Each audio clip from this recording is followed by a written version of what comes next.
It's that time of the day. The GBNews Tavern has been declared open, and I'm joined by Annabel Croft, former professional tennis player. Annabel, welcome to Talking Pints. Thank you for having me. Good to see you. I have never done a TV show where I've been drinking pints before. I'm allowed to sip. No, this is GBNews. I mean, we're different, you know. Wonderful. We're different, and we're here to shake up and disrupt the media. Right. And we're nearly a year old, and we've made some progress, to be honest with you. Annabel, it's really interesting. You know, there you were, a young star tennis player, and like all young sportsmen that turn professional, kind of your whole life from before you're 10 is it's training and it's practice, and you don't get to live the life of a normal kid or teenager growing up. And we've had other, you know, former sports stars on the show talking about the sacrifice that people make to reach the top. But you get there. You know, Wimbledon player, you're British #1, you're beating some seriously top names, and at the age of 21, you say, enough. I tell you what interests me. There are quite a few female professional tennis players who appear to be at the top of their game just walk away from it. Is it really that bad? That's a very good question. You know, because I'm in my mid-50s, now 55, and I have 3 grown-up children, and I realise for a lot of people looking in from the outside, it's a very interesting question. Why does somebody stop when they're so young? But I think with any sport, when you've started it from a very, very early age, and your whole life, as you just said, has been geared to just one direction, dedication, a lot of travelling. I call it quite a circus lifestyle, actually. It was like being in a real bubble world. And I guess when I got to about 18, 19, I felt like I'd been travelling a lot. I'd done nothing else but, you know, put tracksuits and trainers on and everything. And I was just hungry for exploring life outside the tennis world. And I felt like I wasn't particularly enjoying it. I enjoyed enormously the travel. And I felt like my education actually became learning about different cultures. I mean, I had an extremely full life from such an early age.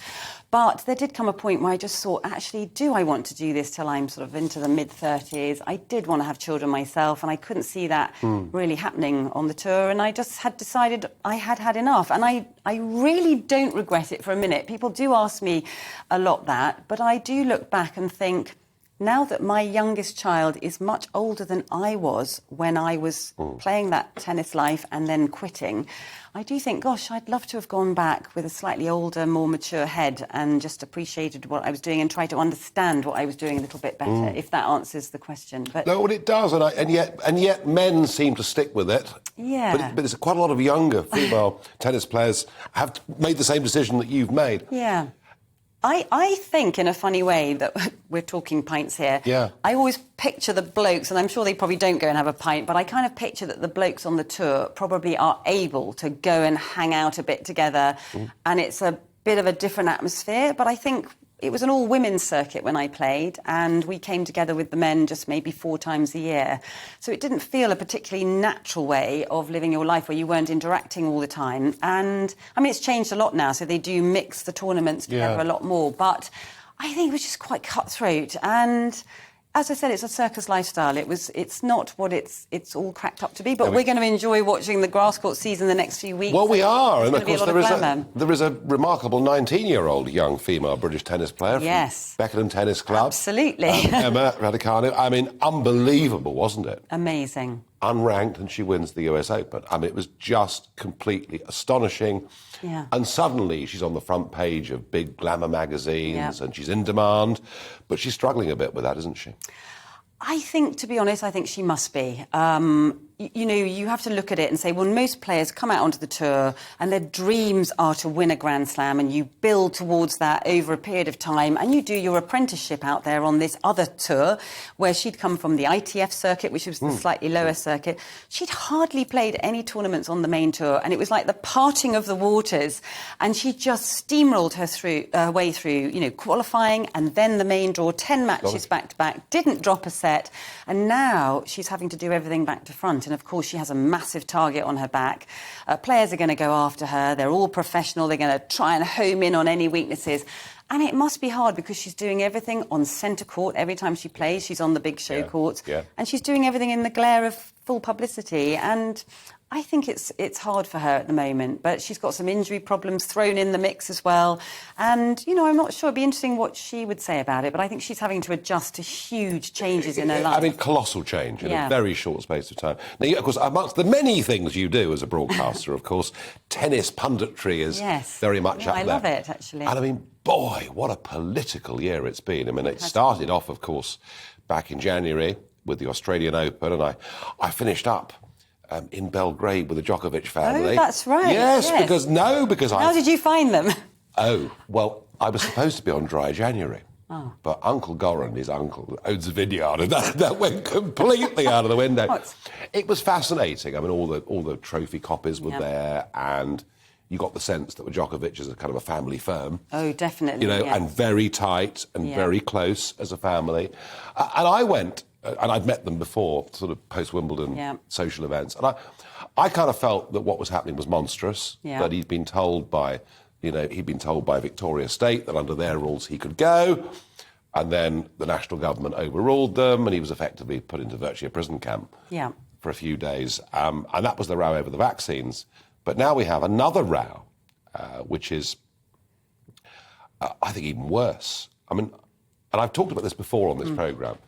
When apartheid South Africa was taken out of the rugby and cricket worlds, Gary Player, who was a South African, still was on the American tour, won the US Masters, won the US Open, because he was Gary Player, golfer, as an individual. He wasn't representing the South African government. And now what we find, it's very difficult, but now what we find, I mean, there are some blooming good Russian and Belarusian tennis players, both men and women. And they're not allowed to play in Wimbledon, despite the fact that they're not directly representatives of their country. And there are some said they must denounce Putin. But then, if my mum and dad lived in Moscow, would I... I don't think so. I wouldn't want to do that particularly. No. And the All England Tennis Club have made the decision that they can't play. The event, Wimbledon of all events, is now going to be just a show event. It's not going to no points, count for rankings. I mean, haven't the All England Club just made a terrible mistake? Well, I knew that you might pick this subject tonight, so I had to. Yeah, of course you did, and I chose to ring one of the committee members just to sort of get the inside track on it, and my opinion was very much with you, and I feel like I'm very, very sad for the players. You work your whole life and you're dedicated to try to win a Grand Slam, and actually Wimbledon is probably the pinnacle of, I believe, in most players' minds. It won't be in all of them, but for most of them, they would want to win Wimbledon. Will it be after this? Well, that's a very good question. And also, we don't know how long this war is going to go on, and so how many years may we ban them for. But anyway, I spoke to the committee member today, and he said, they've taken no satisfaction from this decision whatsoever.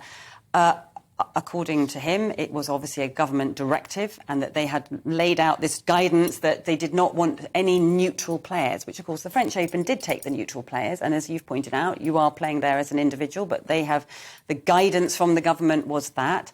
The other option was that they signed the declaration, as you said. I mean, Wimbledon didn't want to put the players or their families under that stress, because who knows what could happen. It could be horrendous. So government pressure is what as I understand it.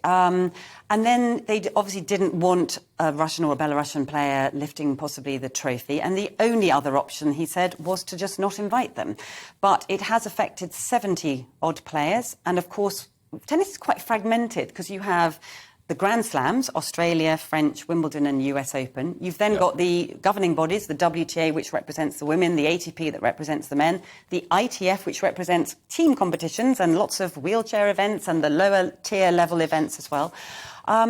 It's all a little bit fragmented. And, of course, there's pressure come down now saying, well, this is discriminatory and we're going to take the points away. So it's actually a bit of a mess. And it's a mess. I think the All England... you don't have to comment on it, but I think the All England Club should have told the government to go to hell, frankly. Well, as I understood it was an interesting one. I don't know that this is correct, but I understood that if they had done that, possibly the government might have taken away visas anyway. But... I don't know. Well, so it's an interesting anything's possible, but I think Wimbledon's made itself look pretty blooming ridiculous. Now, Annabel, you've done so many different television programmes, action, adventure stuff and all sorts, but one of the things that you have done is quite a few programmes around food. Oh, yeah. And I love my food. You are keen on nutrition, how we medicate ourselves, how we live our lives. And I know that you've touched in the past on this question of childhood obesity in this country. There's a Tory MP, Lee Anderson from Ashfield, one of the Red Wall Tory MPs, and he said a couple of months ago that one of the problems was people had forgotten how to cook. Yeah. That they just relied on the takeaway, and that these takeaways were full of sugar and full of salt and full of the wrong kind of fats. Yeah. How do we deal with a nation that's forgotten how to eat properly? Well, it has to come from the parents, doesn't it, obviously? But then it has to come from education of how you eat and what makes you healthy. And in my opinion, that there is too much emphasis on fast foods. You know, when you go to the supermarket, it's quick picking up food. You only have to look at a packet of anything that is pre-packed or has to be advertised as a food, and it's probably not going to be very good for you. If it contains more than 5 ingredients and you look at the list of E numbers and horrible additives and stabilisers and gums, you could just go through that list and you know that a lot of that stuff is going to affect not just your health, but also probably the child's brain or an adult's brain. I mean, there's all sorts of things. But the argument against what you're saying is that it's cheap. And it's the kind of Hugh Fearnley-Whittingstall criticism. He says, look, you should have fresh this and fresh that. Yeah, and I get all of it. And it costs a lot of money, they say. But it's more expensive. Well, I don't know that it necessarily is. I mean, you know, even a baked potato, you can go and grab a potato, which costs, you know, 50, 60p or whatever it is, wherever you decide to buy it from, and you can just whack that in the oven and it's not going to cost a lot of money. Well, it wouldn't have done until the gas price went up, Well, that's a very good point. But yeah, no, but we do have a problem, don't we? A third of our youngsters are now I find it obese. heartbreaking because I feel like, you know, if you go across the water and you go to some of these European countries, they have such a food culture where their children are engaging with food, sitting down at the table with the adults, learning how to eat together and enjoying lots of lovely coloured nutrients and flavours, and it's just part of the culture. Whereas we tend to give our kids concrete coloured food, which has been fried till it doesn't represent any food at all. It sort of has to be identified by its dental records practically because it's just absolutely like a solid piece of rock. And you know, I'm really sad because, you know, we had somebody that came as a babysitter once for our children, and she was from Croatia, and she was very young, and she said, I can't believe the way you in Britain feed your children. She said, we're very poor in Croatia, but we try to choose the best ingredients for our children because the nutrients for that child is so important for the growth of the brain. We've got so much work to do. Yeah, we have got a lot of work to do. Well, I want you to go on doing what you're doing, enjoying being a TV presenter, an all-round star, and helping educate the nation's youngsters and their parents, more importantly. Well, thank you. It's lovely to meet you. Thank you. You. Cheers.